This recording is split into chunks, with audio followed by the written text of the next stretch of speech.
medio dormida, que me he dormido en el tren. Un poco era el transmitiros la experiencia o las vivencias, ¿no? Que el grupo de niños y adolescentes que padecen.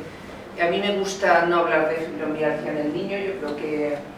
hay que diferenciarlo porque hay unas pequeñas diferencias en el adulto y lo encuadro siempre y lo planteo como síndromes de amplificación del dolor. O sea que ahí vamos a hablar de un grupo de enfermedades que se van a manifestar todas por un dolor crónico y que es un dolor crónico en el niño pero no inflamatorio. Y todos, y yo creo que esto también es importante, recordaros que el dolor es una experiencia subjetiva, o sea que a veces pues una misma enfermedad se va a manifestar de distintas formas en un niño, o sea que de alguna forma va a afectar a la actividad diaria del niño, pero de una forma individualizada, porque cada niño lo va a expresar de una forma. Y luego que la intensidad del estímulo doloroso pues no se correlaciona con el grado de dolor, y eso todos los que trabajamos en pacientes con dolor lo vivimos y sabemos que no hay un patrón porque entra a formar parte de la subjetividad, en este caso del niño. Y a pesar de que la mayoría de los niños, los síndromes estos de amplificación del dolor son síndromes que son benignos, sí que es verdad que son causas de cronicidad y de invalidez y de incluso aumento de la comorbilidad, con lo cual, a pesar de ser enfermos con benignidad y enfermos que no entrarían dentro de los pacientes graves, su situación a veces es crónica y les limita mucho en cuanto a la vida diaria. Esto es para que os hagáis que un poco, que a veces es difícil, ¿no? El intentar encuadrar, clasificar este grupo de enfermos, porque si a veces en el adulto es difícil, en el niño lo es aún más. Y no sé si queda así claro, pero son todo el grupo de síndromes o enfermedades que se manifiestan el dolor, y tendríamos el equivalente al adulto, que hay puntos dolorosos, que luego yo comentaré brevemente y eso saldrá probablemente en las otras exposiciones, y luego el que asocian signos autonómicos o no, o síndrome vagal o síndromes neurovegetativos, también nos van a diferenciar un síndrome de otro. A ello se puede añadir que un grupo de pacientes aparte pueden asociar síndrome de fatiga crónica, o la mayoría de ellos son también niños hiperlaxos, y entre todo eso pues también fenómenos de superposición, ¿no? Que nos podemos encontrar un niño con dolor continuo o intermitente, o bien que es un niño con fatiga y además es hiperlaxo, y nosotros lo que hacemos es intentar encuadrar y localizar a través de los signos y síntomas dónde se encuentra este paciente. Ese espectro continuo o de superposición a veces nos dificulta mucho dónde encuadrar.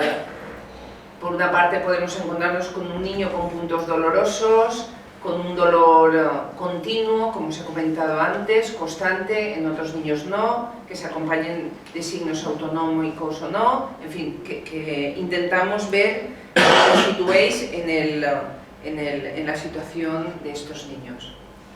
En cuanto a la causa de estos síndromes, por supuesto el medio ambiente, y ahí os he puesto un medio ambiente bonito, otoñal, para que yo creo que cada vez influye más y que hay que tenerlo en cuenta, junto también cada vez hay más artículos y más estudios que están apoyando la predisposición genética para tener en cuenta, y luego también el que sea un niño hipotiroideo. O sea, hay ciertas enfermedades del sistema endocrino, ciertas enfermedades autoinmunes, como puede ser una enfermedad de Sjögren, síndrome seco, o bien que haya habido un traumatismo importante. En fin, que también hay factores más individualizados que también podrían contribuir a producir estos síndromes de amplificación del dolor. La edad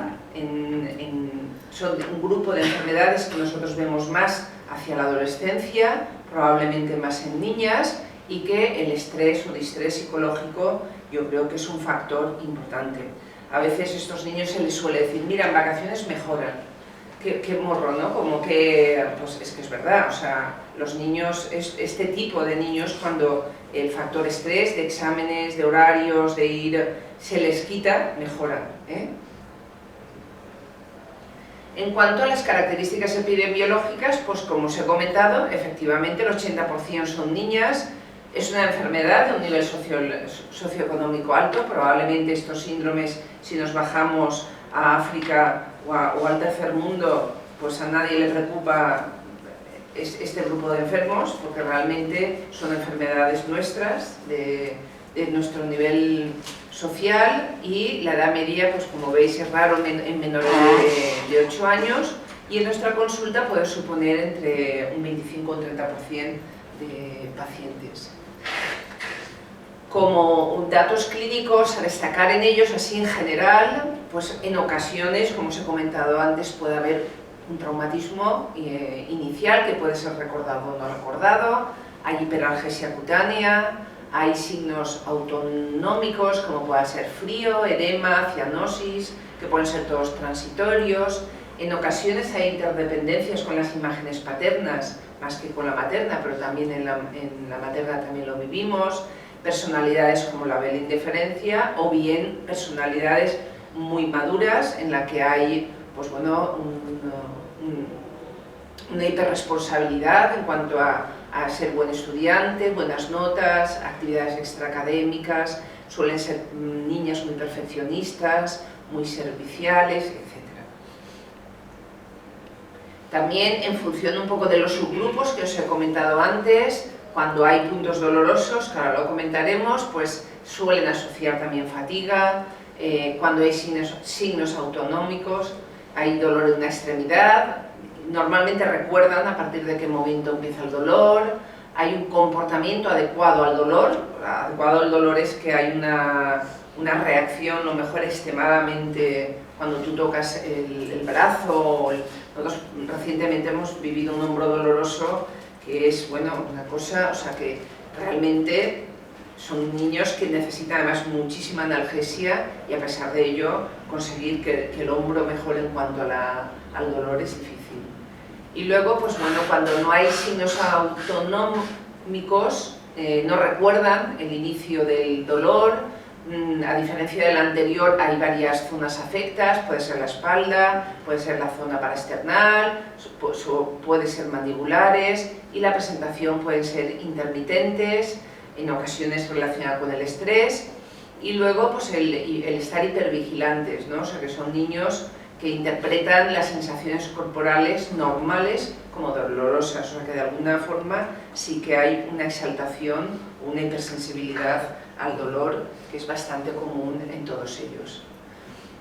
En cuanto a exámenes complementarios, la verdad que inicialmente son niños que hasta que no detecten, a veces es difícil, o sea, porque te viene un niño con sensación de enfermedad y de dolor importante, en la cual pues todas las exploraciones complementarias que tú le realizas suelen ser normales, salvo que estos síndromes sean secundarios a otra enfermedad. Entonces, pues bueno, normalmente hay ausencia, si no tenemos formas primarias en las que hay ausencia de enfermedad subyacente, pues todo, tanto analíticamente, radiografías, gammagrafías, o sea, toda la batería que se suele hacer es toda normal, y una vez hecho el diagnóstico, pues no se les deben de hacer más pruebas radiológicas. Esto es en un estudio prospectivo a 9 años que compara este grupo de pacientes con pacientes de artritis idiopática juvenil. Se ve, pues bueno, que estos niños tienen un dolor generalizado en la primera visita. Normalmente pueden, en el estudio este que el autor, sí que en el grupo de pacientes sí que ve que hay un bajo nivel educacional de los padres, que la intensidad del dolor es alto y que hay problemas familiares persistentes desde la primera visita. O sea que en este grupo de pacientes él sí que encuentra un factor de desestabilidad, o sea que puede alterar la cognitividad de estos niños y puede ser el factor desencadenante de esta enfermedad. Otros factores asociados como mala evolución es el bajo nivel educacional en la población, que se derive tardíamente para iniciar diagnóstico y tratamiento, y que haya unas circunstancias estresantes en la familia mantenidas, ¿no? Sobre todo, pues yo creo que las separaciones y las separaciones con poco respeto y con esos conflictos, los niños, vamos, lo viven mal. Entonces, una vez llegado el diagnóstico, ya no hacemos pruebas complementarias y entonces intentamos ajustar, pues, el tratamiento a cada situación. Yo, pues, la experiencia te va también ayudando a apoyar cada vez más el ejercicio y el que estos niños no deben de quedarse inmovilizados y manteniendo la situación familiar en la que se pueda estar viviendo, que sea el factor desencadenante. En cuanto a cómo se produce los síntomas de amplificación del dolor, está claro que actúa el sistema nervioso, que a partir del agente externo, que es el que actúa, pues se desencadena todo el feedback en el que a nivel vasomotor y luego se produce el dolor. Hay como un círculo vicioso que yo creo que es importante, o sea que una vez hecho la detección del paciente en el que demuestras que esto, pues, tiene unas causas exógenas, que no es secundario a ninguna otra enfermedad, nos encontramos normalmente con un adolescente con dolor, que no duerme, que se levanta con mucho cansancio, que hay una fatiga diaria durante todas las horas del día, que hay un bajo rendimiento. Toda esa situación crea ansiedad y toda esa situación aumenta el dolor. Entonces son niños difíciles en cuanto al tratamiento y al poder actuar frente. En cuanto un poco a las presentaciones, el 80% de estos niños, al menos los que vienen a nuestra consulta, los vemos, lo ideal es verlos cuanto antes, porque el 80% presentan ya los síntomas de dolor en el primer mes de que se desencadena esta enfermedad. El 15% de los niños presentan una experiencia de brotes, o sea que es intermitente y que pueden persistir más de 6 meses de evolución, probablemente, pues, ante un examen, ante ciertas situaciones en las que les precisa o actúa un factor de más estrés, pues pueden tener brotes repetidos. Y este dato yo creo que es importante, ¿no? Que un 5 a un 10% desarrollen un síndrome de conversión. Nosotros lo vivimos y parece que uno en un niño, un adolescente, pueda ser capaz de pensar que esto pueda pasar, pero pasa. O sea, el adolescente, una vez aprende o vive esta situación, la mantiene. En ocasiones han mejorado, pero también, pues bueno, hay unos factores ahí que actúan, que favorecen que el niño persista en cuanto a los síntomas. O sea que eso aún dificulta más las situaciones, porque estos son casos, yo creo que son casos muy especiales en los que vivimos en los niños, y si luego hay un síndrome de conversión, pues el detectar que es un síndrome de conversión, que este niño está apareciendo un nuevo síndrome, ¿no? Y bueno, y ahí pues puede haber intentos de suicidio. Nosotros hemos vivido algún caso, por suerte no son muchos, pero bueno, son situaciones un poco extremas, pero que pueden ocurrir. Y luego, yo creo que este dato es muy importante, que es una de las diferencias que yo ahora os comentaré en la serie nuestra que nosotros llevamos, que el 90% de los pacientes a 5 años de evolución mejora. En cuanto a diferenciar un poquito dentro de este grupo de pacientes, lo que es la fibromialgia, pues bueno, es una forma de dolor crónico, musculoesquelética, que se caracteriza por una presentación difusa y crónica y que normalmente en los niños está relacionada con el estrés, ansiedad y trastornos psicológicos que les va a cambiar probablemente la calidad de vida. En cuanto a los criterios diagnósticos, yo no los voy a comentar, o sea, la historia de dolor generalizado y luego pues, bueno, la presencia de los puntos dolorosos de 11 a 18 según la American College, que no, de momento, en cuanto a la diferencia entre el adulto y el niño, es la presión que ejercemos, que es, en vez de 4 kilos es de 2 kilos. Y aquí tenéis, pues bueno, un poco pues la media en un grupo de 22 pacientes con fibromialgia juvenil, o sea, como la media es de 15 en cuanto a los puntos dolorosos, y luego la presión que ejercemos por kilo en relación a superficie corporal, como veis, es menor que la del adulto, que es evidente que tiene que ser menor, pues si no al niño lo lanzaríamos, ¿no? Y luego también la escala análoga visual del dolor, que nosotros también lo utilizamos, tanto por parte del paciente como por parte nuestra, pues como son cifras moderadamente altas en este grupo de pacientes con fibromialgia juvenil. Aquí tenéis, pues también en el adolescente, pues estas son las localizaciones del dolor, en la parte izquierda abdominal, en la parte derecha, en la parte de la cintura, bien axial, cervical, anterior y bien por posterior dorsolumbar. O sea que son zonas en las que el adolescente puede venir por dolor y claro, tú te encuentras con un niño de 13 años con una lumbalgia y pues bueno, hasta que no historias, hasta que no empiezas a hacer pruebas, pues lo mejor no detectas que estás ante un grupo, en un paciente y no, por ejemplo, en una espondiloartropatía. O sea que a veces las situaciones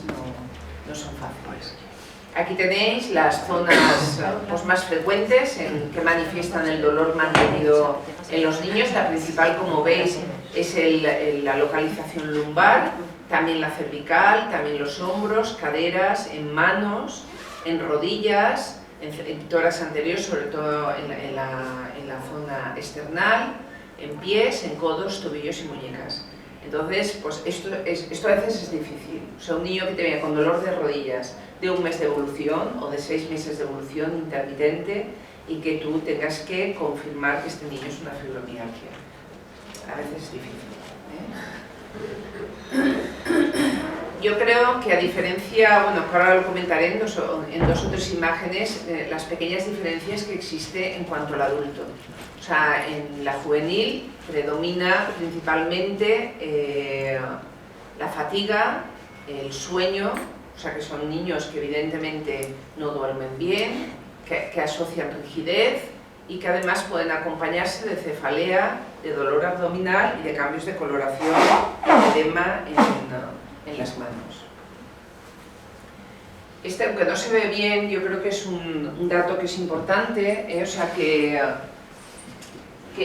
esto compara pues, un grupo de pacientes, 16 pacientes con fibromialgia juvenil, con pacientes normales, con niños normales, en la que se ve cómo la falta de sueño, o sea, el sueño no reparador es en el 100% de los pacientes. O sea, que de los 16 niños con fibromialgia juvenil, ningún niño duerme bien. El 60% tienen fatiga, el 31% tienen dolor y movimientos en piernas, que es muy típico de este grupo de pacientes. Y luego este dato yo creo que también hay que tenerlo en cuenta, con 12% hay una historia familiar.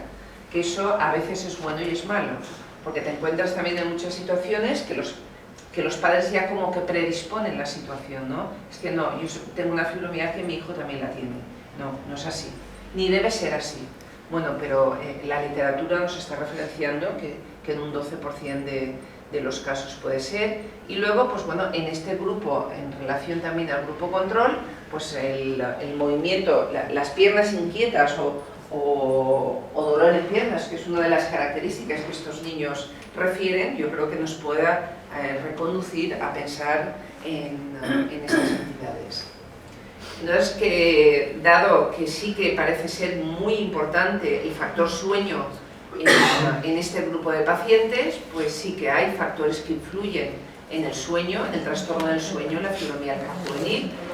en cuanto a dificultad para el inicio, iniciarlo, mantenerlo, la fatiga al despertar, la excesiva somnolencia durante el día, el movimiento periódico de las piernas en estos niños, la falta de descanso y el exceso de estrés en el que en general todos los adolescentes viven hoy en día. O sea que yo recuerdo en mi infancia, pues uno iba al cole y luego iba a jugar, pero ahora no, o sea, ahora tienen el inglés, tienen el fútbol, o sea que son niños que realmente viven las 12 horas del día trabajando. Esto es, pues bueno, otra serie que yo creo que es importante porque aquí nos compara la fibromialgia juvenil con los adultos, ¿eh? Entonces un poco, pues bueno, como veis, la alteración del sueño es más importante en el niño que en el adulto. O sea que tal vez sea el dato que tenemos que tener en cuenta, porque posteriormente, pues bueno, el dolor difuso similar, la cefalea también es un poquito mayor en el niño que en el adulto, la fatiga, como veis, es un poco mayor en el adulto y el resto pues está un poco oscilante. Pero yo la quería poner más que todo para destacar la característica de la alteración del sueño del niño, que claro, pues un niño, normalmente los niños precisan de 10 y 12 horas de dormir, el hecho de que no duerman, todas las consecuencias que pueda tener. Esto es de la serie nuestra de 34 pacientes que hemos presentado durante bastante tiempo a distintas y se ha publicado, en el que veis pues, que efectivamente nuestro grupo de pacientes con fibromialgia juvenil de 34 niños también es el sueño el síntoma que destacan todos, la fatiga en un 64%, la cefalea en un 59%, el dolor abdominal en un 53%, la rigidez en un 12% y en un 6% la presencia de Raynaud. Aquí también es pues, para destacaros la relación de los puntos dolorosos en cuanto a las alteraciones del sueño y las alteraciones cognitivas, o sea, trastornos en cuanto sobre todo depresión, que es el Michelson, el dato que también destaca como importante. Entonces, como veis, en niños con dolor difuso extendido, con dolor lumbar y en el grupo control. Entonces, como pues sí que hay un mayor aumento de puntos dolorosos, de depresión y al trastorno del sueño en relación al grupo control. Y en relación también a cuando es un dolor de espalda, aunque es más similar.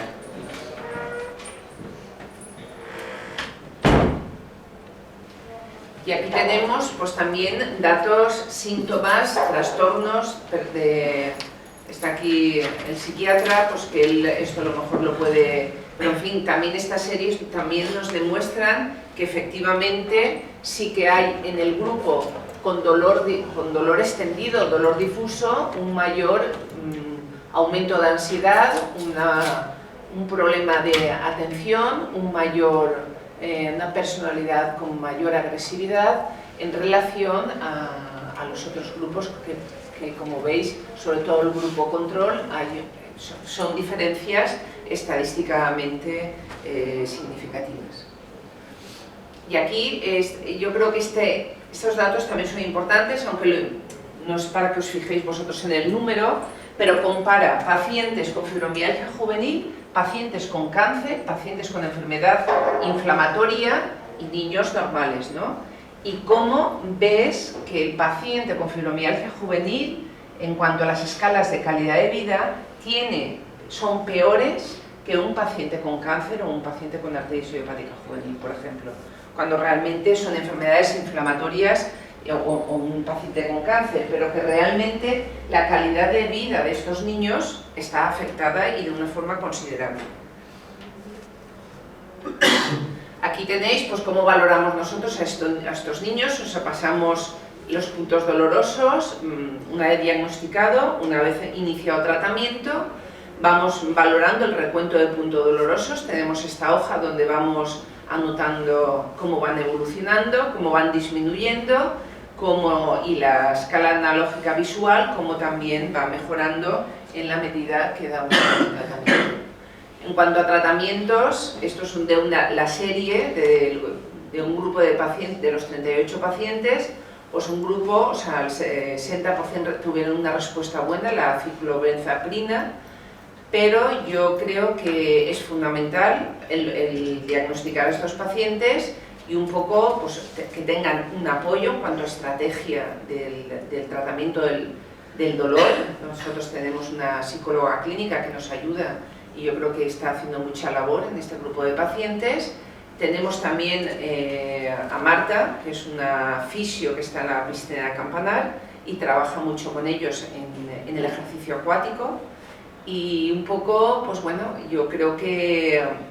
hay que ayudarles y cuanto menos medicación mejor, porque son niños que la mayoría de ellos, a lo mejor inicialmente sí que son respondedores a analgesia, pero posteriormente ellos mismos te lo dicen, que no mejoran con el tratamiento y probablemente sea la terapia cognitiva y el ejercicio físico y sobre todo una higiene del sueño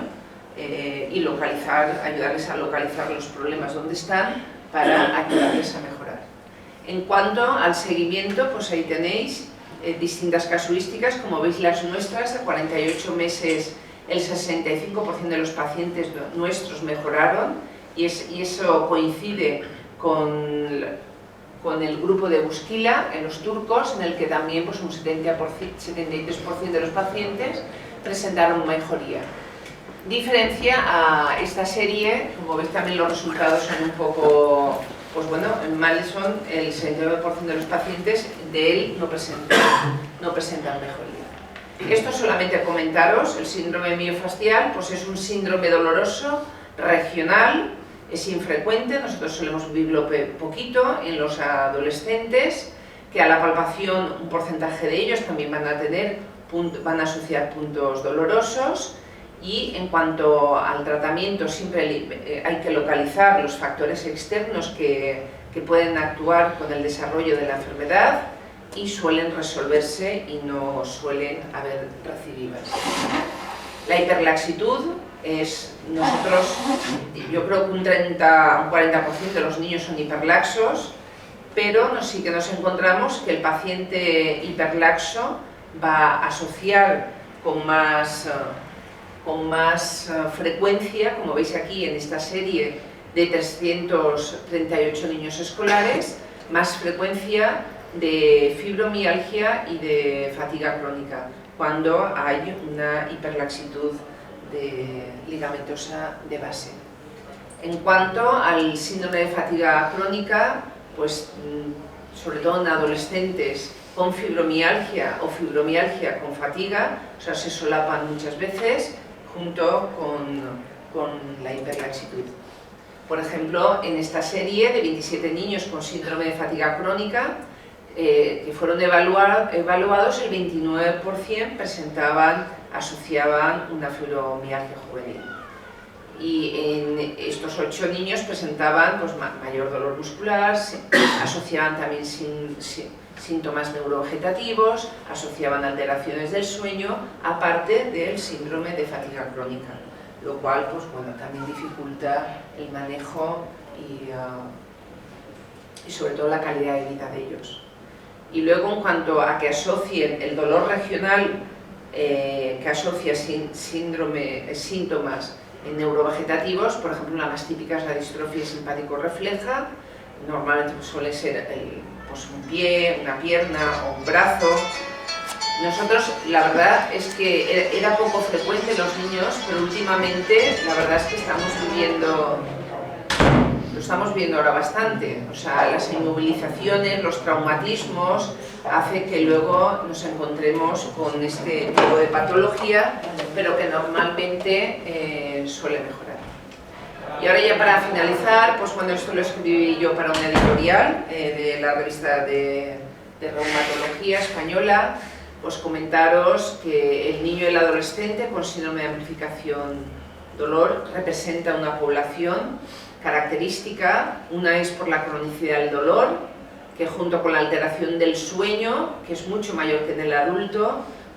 va a dificultar, ¿no?, la actividad diaria del niño, la actividad escolar, y lo va a llevar también pues, a una disminución de la concentración en el estudio, y eso pues, en un adolescente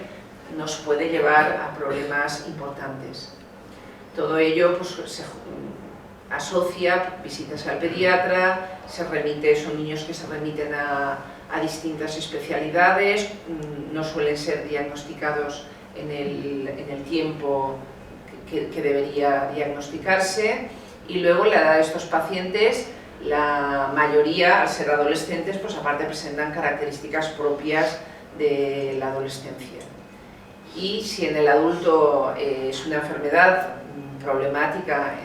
tanto a nivel del individuo como a nivel social, pues en el adolescente y en el joven es un problema mayor y que nos lleva a veces a dificultades en el diagnóstico y un poco posteriormente en el seguimiento de estos niños. Y esto es todo. Gracias.